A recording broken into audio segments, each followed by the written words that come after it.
घर पे रखे हुए सामान से बनाइए बहुत ही क्रिस्पी, बहुत ही करारा पोटैटो बाइट्स, जो कि एक बार आप बना लोगे तो बार बार ज़रूर बनाओगे। खाने में बहुत ही क्रंची, बहुत ही टेस्टी और सामान बहुत ही कम लगेगा। सिर्फ 5 मिनट में बनाइए ये सुपर टेस्टी रेसिपी।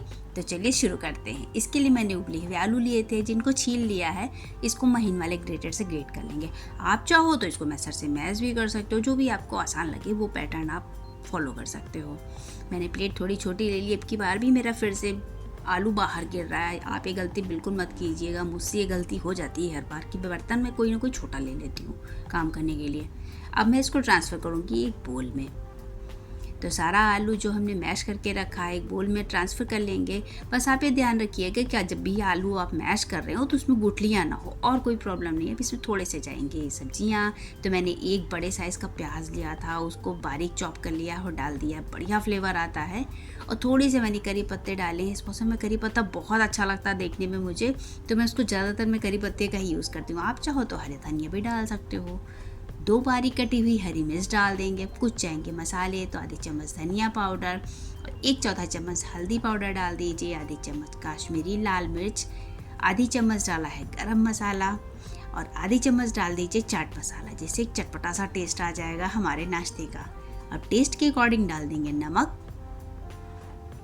बस ज़्यादा मसालों की कोई ज़रूरत नहीं है। आप इतने ही मसालों से ये नाश्ता बना करके देखिए, बहुत ही बढ़िया बनता है और इतना क्रंची बनता है कि आप बना के रख लो। आप 1 घंटे बाद भी खाओगे ना, ठंडा हो जाएगा, लेकिन टेस्टी बहुत रहता है। अब मैं आपको स्टोर करने की भी एक ट्रिक बताऊंगी, तो आप थोड़ी देर पेशेंस रखिए, वीडियो को अंत तक देखिए। मैं आपको बताऊंगी आप कैसे इसको स्टोर करके रख सकते हो हफ्ते भर तक, और जब चाहो तब खा सकते हो। देखिए, सब मसालों के साथ आलू को हम बहुत अच्छे से मिक्स कर देंगे। ये हमारी बहुत ही चटपटी सी और बहुत मज़ेदार सी टेस्टी सी स्टफिंग बन करके रेडी होगी। तो देखिए, मैंने इसको सबको अच्छे से मिक्स कर लिया है।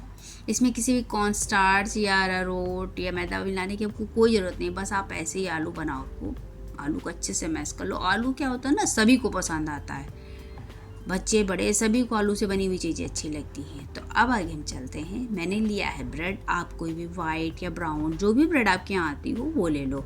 इसके किनारे वगैरह कुछ भी काटने की कोई ज़रूरत नहीं है, कुछ भी वेस्ट नहीं निकालना है।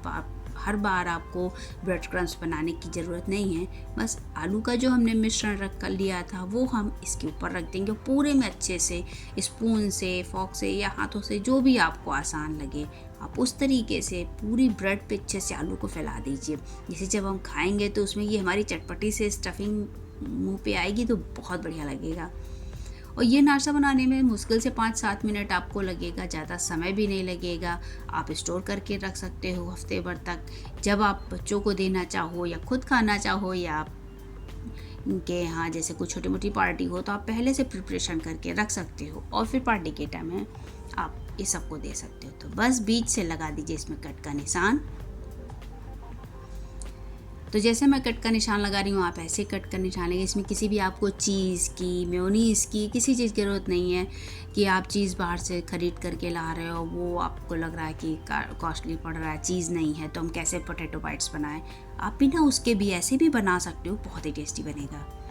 तो देखिए, सारे मैंने कट करके रख लिए हैं। अब आप इसको स्टोर करने की ट्रिक जान लीजिए। आप इसको किसी एयर टाइट कंटेनर में रख करके फ्रीज़र में रख दीजिए। जब भी आपको बनाना हो तो बनाने के 15-20 मिनट पहले निकाल लीजिए और बस उनको फ्राई कर लीजिए। अब हम बनाएंगे एक स्लरी। तो इसके लिए मैंने 1 चम्मच मैदा और 1.5 चम्मच लिया है चावल का आटा। बस इससे ज़्यादा किसी चीज़ की ज़रूरत नहीं है। टेस्ट के अकॉर्डिंग नमक डाल दीजिए। नमक हल्का डालिएगा क्योंकि आलू पे हमने नमक डाल रखा है। और थोड़ा सा काश्मीरी लाल मिर्च डाल दिया, जिससे बढ़िया सा कलर आएगा। क्योंकि जब ये थोड़ा सा गोल्डन जैसे दिखते हैं ना फ्राई करके, तो बहुत अच्छा लगता है देखने में। अब थोड़ा थोड़ा पानी डाल करके इसका एक घोल तैयार कर लीजिए।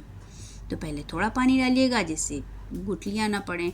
जब एक बार आप मिला लो तो फिर थोड़ा सा पानी और डालिए। अभी मैं आपको दिखाऊंगी कैसे इसकी कंसिस्टेंसी होनी चाहिए। बिल्कुल आप वैसे ही रखिएगा। तो बहुत टेस्टी ये रेसिपी बन करके तैयार होती है। आप ज़रूर ट्राई कीजिएगा। और आपसे रिक्वेस्ट है, अगर आपको ये रेसिपी अच्छी लगे तो प्लीज़ लाइक कीजिए, कमेंट कीजिए और चैनल को सब्सक्राइब करना बिल्कुल मत भूलिए। जब आप लाइक करते हो तो हाइप का बटन भी आता है, आप प्लीज़ हो सके तो उस पर भी प्रेस कर दीजिए। अब आपने देखी स्लरी की कंसिस्टेंसी कैसी होनी चाहिए, बस वैसी रखनी है। अब एक टुकड़ा उठाइए, उसको डालिए इस घोल में और फॉक की मदद से आप कीजिए, जिससे जितना एक्स्ट्रा घोल होगा वो सारा हट जाएगा।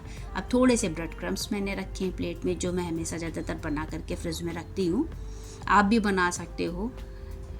तो बस ब्रेड क्रम्स में इसको अच्छे से लपेट दीजिए और गैस पे मैंने एक पैन रख दिया है जिसमें तेल बहुत अच्छे से गर्म हो रहा है। जब तेल खूब अच्छे से गर्म होगा तब हम सारे पीसेज इसमें डालेंगे। ये देखिए तेल खूब अच्छे से गर्म हो गया। अब एक बार में जितने पीसेज आ जाएं आप उतने पीसेज इसमें डाल लो। ब्रेड क्रम्स बनाने के लिए ब्रश ज़्यादा कुछ नहीं, ब्रेड के जो आप किनारे निकालते हो बस उनको निकाल लो, थोड़ा सा उनको सुखा लो हल्का सा और उनको मिक्सी में चला करके आप रख लो।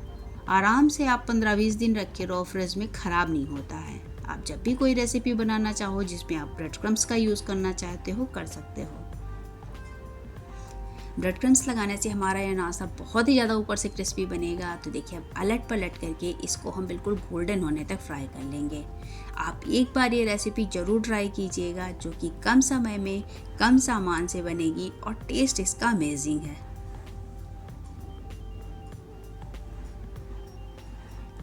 तो देखिए एक तरफ का काफ़ी कुछ पक गया है, तो बस हम इसको पलट करके दूसरी तरफ भी पका लेंगे।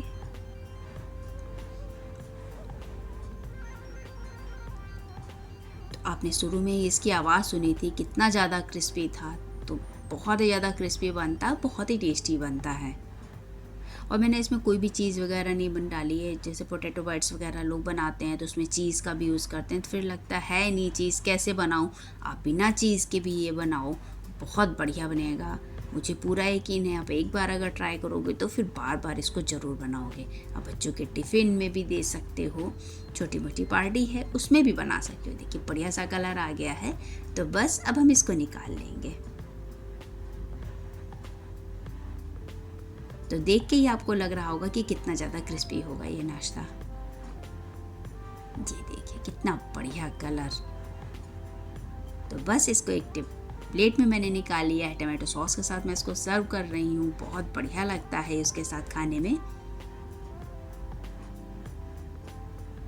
बहुत अच्छे से देखिए पूरे दोनों तरफ से मैंने इसको बिल्कुल गोल्डन होने तक फ्राई किया है। तो आप भी बिल्कुल गोल्डन होने तक फ्राई कीजिए और इसकी आवाज़ सुनिए। लंबे समय तक क्रिस्पी करारा बनने वाला ये नाश्ते की रेसिपी है, तो ट्राई कीजिएगा और अच्छी लगी हो तो कमेंट ज़रूर कीजिएगा।